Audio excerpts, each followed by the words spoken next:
Ang sweet mo daw. Ang ibig kong sabihin, sweet siya sa'yo. Sweet talaga si kuya. Pero mapagsik yan sa ibabaw ng ring. Nagbaboxing kuya mo? Shh! Oo, boksingero si kuya. Madalas yung lumaban. Madalas matalo. Pero minsan, panalo ang kalaban. Pero magaling naman si kuya. Siguro dahil sa malugang guard ng brief niya, nahihirapan siya kumilos kaya natatalo siya.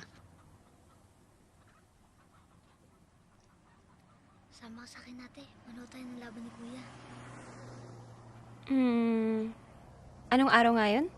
Martes. Parang pwede naman. Sige, sige.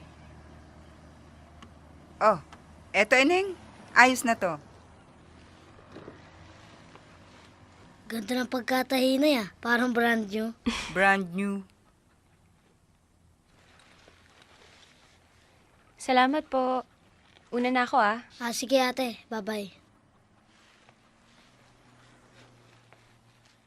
Ay ate, teka pala.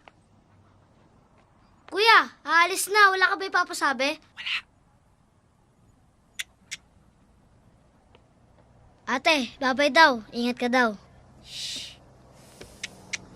Mahina.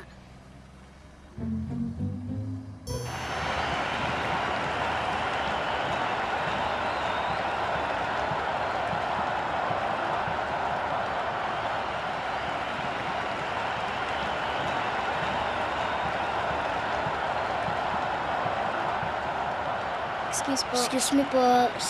Excuse me po. Grabe, ang daming tao. Alam mo ba, first time ko manood ng boxing. Talaga ate? Oo. Nagsisimula na yata eh. Mukhang tapos na nga yung first round eh. Yun, doon tayo sa unahan. Tara. Nagpa-reserve na ako na upuan eh. Para kitang-kita mo kung gaano kagaling si kuya. Magaling yan. Wala lang sa itsura. Hindi ko naman sinabi, hindi pogi si kuya. Wala lang sa itsura niya na magaling. Pero may itsura siya. Sandali lang ate ha. Kuya! Kuya! Ha? Oh, Tingin ka sa likod.